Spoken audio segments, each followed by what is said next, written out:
आप सभी का फिर से बहुत बहुत स्वागत है। इन लेक्चर सीरीज में हम श्रीमद् भगवद गीता को सिस्टमैटिकली पढ़ने का प्रयास कर रहे हैं।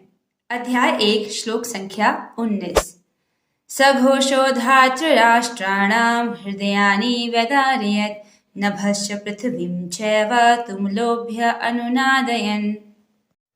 आइए शब्दार्थ देखते हैं। सघोषो धातृराष्ट्राणां, उस शब्द ने, किस शब्द ने? पांडव पक्ष द्वारा बजाए गए शंखनाद की ध्वनि ने क्या किया? उस ध्वनि ने हृदयानि विदार्यात्, धृतराष्ट्र के पुत्रों के हृदयों को विदीर्ण कर दिया। विदीर्ण का मतलब होता फट गए। हृदय, धृतराष्ट्र के पुत्रों के जो हृदय है वो डर के मारे फट गए, भयभीत हो गए। नभश्च पृथ्वीं चैव, यहाँ तक कि नभ यानी आकाश और पृथ्वीं यानी पृथ्वी तल, धरती को भी तुमुलोभ्य अनुनादयन, यानी उस ध्वनि ने, उस कोलाहलपूर्ण ध्वनि ने आकाश और पृथ्वी तल को भी प्रतिध्वनित कर दिया, शब्दायमान कर दिया, यानी आकाश और पृथ्वी दोनों गूंजने लगे। अनुवाद: इन विभिन्न शंखों की ध्वनि कोलाहलपूर्ण बन गई, जो आकाश तथा पृथ्वी को शब्दायमान करती हुई धृतराष्ट्र के पुत्रों के हृदयों को विदीर्ण करने लगी। पिछले श्लोक में हमने पढ़ा कि पांडव पक्ष के महारथियों ने अपने अलग अलग दिव्य शंखों को बजाया। अब इस श्लोक में हमें बताया जा रहा है कि उन दिव्य शंखों की ध्वनि का क्या प्रभाव पड़ा। उस दिव्य शंखों की ध्वनि से पांडवों की सेना तो बहुत उत्साहित हुई, बहुत उत्साह उनमें आया, लेकिन कौरव पक्ष की तरफ जो थे, स्पेशली जो कौरव धृतराष्ट्र के पुत्र हैं, उन सभी के हृदय विदीर्ण हो गए, वो भय से भयभीत हो गए। आइए प्रभुपाद जी की टीका से पढ़ते हैं। जब भीष्म तथा दुर्योधन के पक्ष के अन्य वीरों ने अपने अपने शंख बजाए तो पांडवों के हृदय विदीर्ण नहीं हुए। ऐसी घटनाओं का वर्णन नहीं मिलता, किंतु इस विशिष्ट श्लोक में कहा गया है कि पांडव पक्ष के शंखनाद से धृतराष्ट्र के पुत्रों के हृदय विदीर्ण हो गए। जब कौरव पक्ष ने शंख बजाए तो उनके शंखनाद को दिव्य नहीं कहा गया था, लेकिन जब पांडव पक्ष ने शंख बजाया उनके शंखनाद को दिव्य कहा गया है। यहाँ तक कि उनके शंखों के नाम भी बताए गए। जब कौरव पक्ष ने अपने शंख बजाए तब उनके लिए कहा गया था सहसैवाभ्यहन्यन्त शब्दस्तुमुलो भवत्, यानी वह समेत स्वर अत्यंत कोलाहलपूर्ण था, यानी बहुत हल्ला हुआ, बहुत शोरगुल हुआ। लेकिन ये अभी तक हमने कहीं भी श्लोकों में नहीं पढ़ा कि पांडव पक्ष के लोग डर गए हों, लेकिन पांडवों द्वारा बजाए गए शंखों की दिव्य ध्वनि को सुनकर कौरवों के हृदय विदीर्ण हो गए, डर से फट गए, शैटर्ड हो गए, यानी वे भय से भयभीत हो गए। पिछले श्लोकों में हमने पढ़ा कि दुर्योधन डरा हुआ था। जरा कल्पना कीजिए कि ऐसे दिव्य शंखनाद को सुनकर दुर्योधन की क्या हालत हुई होगी। सोचिए, जब उसने अपने सामने भीम को, जो 13 साल से अपने भीतर गुस्सा दबाए हुए है, जो इन कौरवों को सबक सिखाना चाहता है, जिसने इन कौरवों 100 के 100 कौरवों को मारने की प्रतिज्ञा ली है, जब उसी भीम ने अपने पौंड नामक दिव्य महाशंख को बजाया, तब दुर्योधन की क्या स्थिति रही होगी।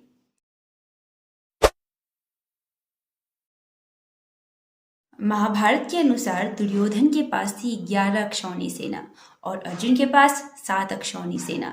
अर्जुन के पास 4 अक्षौणी सेना कम थी, फिर भी उन्हें कोई डर नहीं है, ना ही पांडवों को, ना ही उनकी सेना को कोई डर है।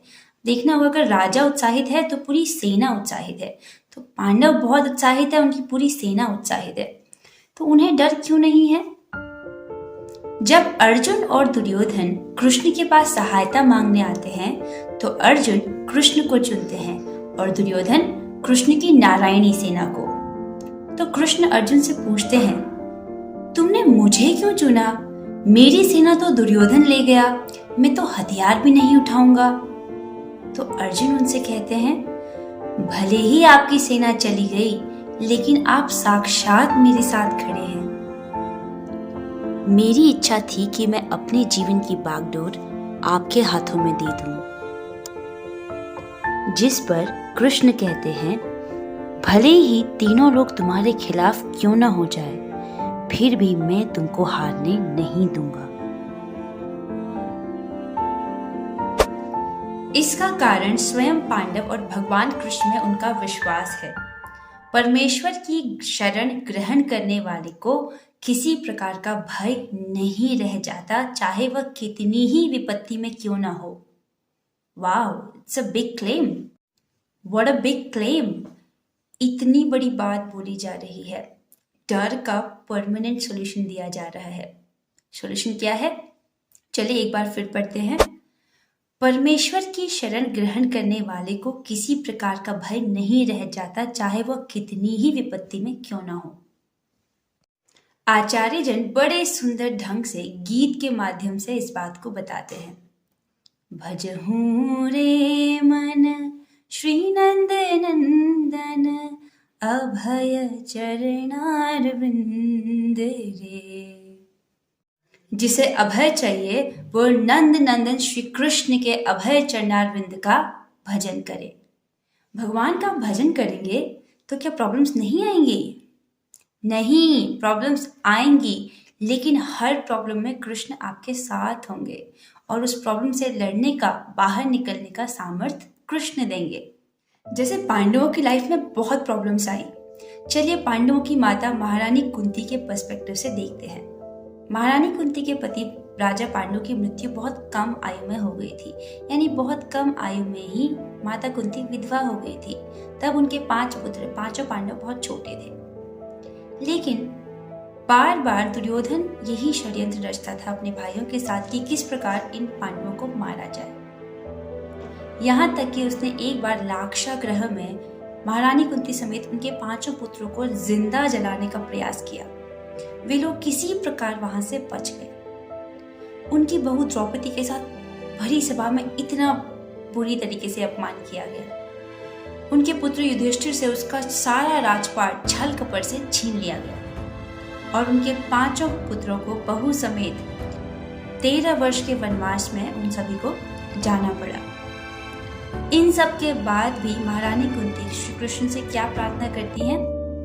हे कृष्ण, आपने हमें विषाक्त भोजन से, भीषण अग्निकांड से, मानव भक्षियों से, दुष्ट सभा से, वनवास काल के कष्टों से तथा महारथियों द्वारा लड़े गए युद्ध से बचाया है और अब आपने हमें अश्वत्थामा के अस्त्र से बचा लिया है।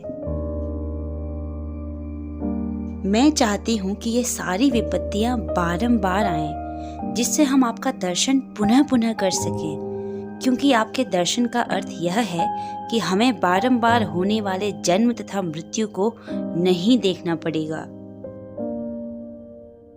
पांडवों की लाइफ में बहुत प्रॉब्लम्स आई। इतनी सारी विपत्तियां आने के बाद भी महारानी कुंती पांडवों की माता कृष्ण से कहती हैं कि मैं चाहती हूँ कि ये सारी विपत्तियां बारंबार आएं, क्योंकि हर विपत्ति में कृष्ण उनके साथ थे। इसीलिए प्रभुपाद जी बता रहे हैं कि परमेश्वर की शरण ग्रहण करने वाले को किसी प्रकार का भय नहीं रह जाता, चाहे वो कितनी ही विपत्ति में क्यों न हो। इसी के साथ हम आज की चर्चा को यहीं पर विराम देते हैं। आपसे मिलेंगे अगली वीडियो में। श्रीमद् भगवद गीता की जय, श्री प्रभुपाद की जय। All glories to Shri Guru Gauranga. Hare Krishna.